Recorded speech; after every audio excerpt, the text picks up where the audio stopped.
with Frida Warrington, and she was talking about Imanium Press. I think I'm saying that right. And Storm Constantine. And she was also, she read off a little bit of the Knight's Nieces, and I noticed that you were in that book of stories, and I was wondering if you could talk a little bit about that being one of Tanith's nieces. Is that a phrase that she termed? And then I'm really curious about how you came up with your idea for your piece. Seeing as we're doing a tribute anthology, I think it might be kind of interesting to think about. I mean, how do you approach someone's work like that? I'd really like to know what you did and how you Sure. decided to go. Yes. Yeah. Well, I mean, Tanith herself apparently sort of had chosen us or anointed us or blessed us with this, this nomenclature of being her writing nieces. Which is, I mean, that just it's such a wonderful thing to feel that she would have named us in that way, and that's what inspired Storm to do this anthology. And when I was thinking about the story, we were looking, taking direct inspiration from some of the stories that Tanith herself had written. And I have always really admired the secret books of Paradise. I thought they were very clever and beautiful and strange and dark and delicious. And they're stories that I've read a number of times. And also my husband is French and he lived in Paris for 20 years. So, while my husband and I were going through our courtship, I was visiting Paris myself quite a bit. So it seemed like I was going to use some of my experience of being in Paris and, kind of weave that into a story that was inspired by some of those stories from the secret books of Paradise.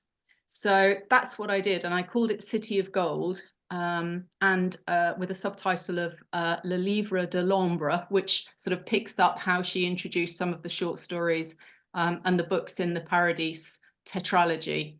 And the story that I wrote for that it's kind of got two timelines. So one of them is in the present day, and one of them is in this very sort of more medieval alchemical style world. So I was kind of picking up some of those themes that she explores in those books as well.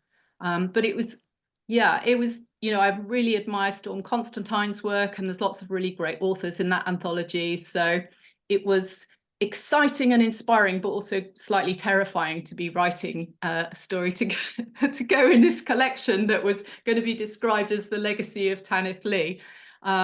But I feel very honoured and proud to be part of it. I believe, if I'm right, and Constantine's. So Storm also republished some of Tanith's work. Yeah. And did you write? I think you wrote an introduction to one of those pieces. Is that right? Yes, I did. I wrote an introduction to the third one in the sequence of three. So, got it here somewhere. Yes, Darkness Eye. So yeah, I wrote the foreword to that one. Storm asked me if I would do that. I think Frida did the second one, I think. Yeah, and Storm did the first one. And it's another sequence that I really, really like. So I was absolutely delighted to be able to have the chance to share some of my thoughts and ideas and about that sequence in the foreword. I think that, it would have been wonderful if she'd written some more books, because I know she had some more ideas about the Scarabee, and there was a sort of another short story that came out as well.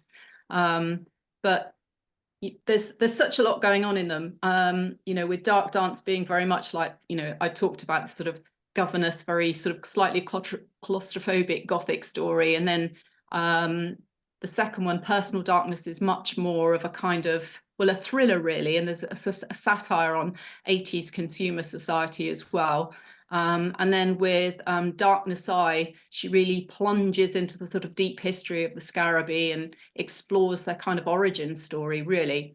So it was really nice to have this opportunity to sort of discuss some of my thoughts and ideas about it, because she's not a writer that many of my friends read. So I've always had to kind of go online or, you know, to find other crazy fans and, you know, literary people who like to talk about the things, you know, her books and the things she writes about.